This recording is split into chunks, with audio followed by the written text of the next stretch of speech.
Hi, I'm Rikemi Timoteo from 4th year Proud, and I'm here to discuss to you the summation notation.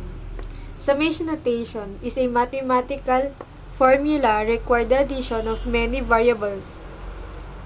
This is small letter n. It is the stopping point, the upper limit of summation. X sub I, the typical element.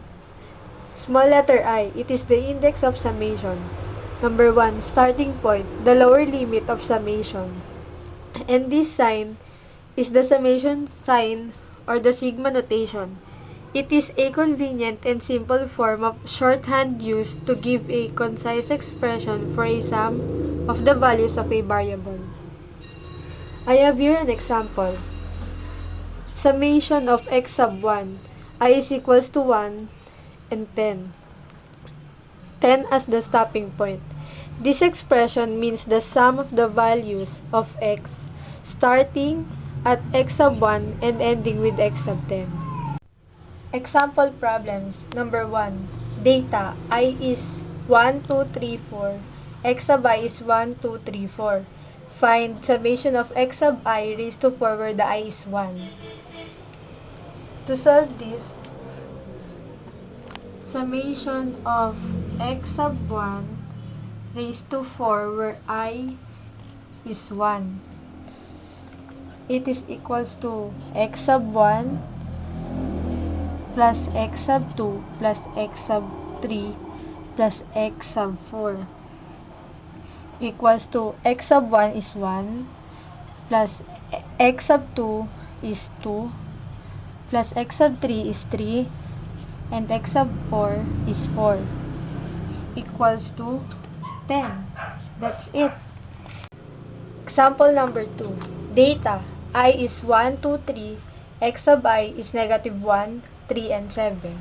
Find summation of x sub 1 squared raised to 3 where I is 1. To solve this,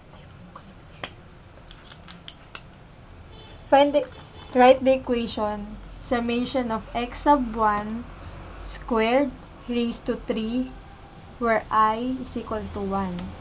It is x sub 1 squared plus x sub 2 squared plus x sub 3 squared equals to x sub 1 is negative 1 squared plus x sub 2 squared is 3 squared and x sub 3 squared is 7 equals to 1 plus 9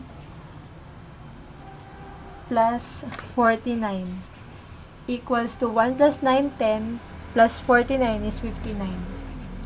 That's it. Example number 3. I is 1, 2, 3, 4, 5. X sub I is 10, 8, 6, 4, and 2. I have here y sub I is equals to 0, 3, 6, 9, and 12. Find summation of x sub I raised to 5 where I is 1 and summation of y sub I raised to 5 where I is 1. To solve this, write the equation summation of x sub 1 raised to 5 where I is equals to 1 is equals to x sub 1 plus x sub 2 plus x sub 3 plus x sub 4 plus x sub 5 is equals to 10 plus 8 plus 6 plus 4 plus 2 is equals to 30. That's it. And let's find the summation of y sub 1.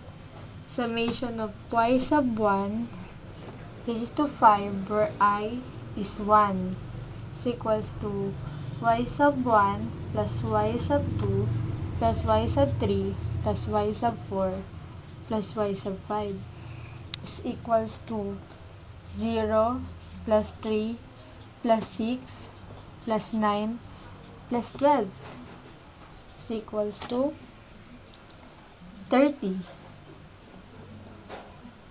That's it. I hope you learned something about summation notation. Thank you.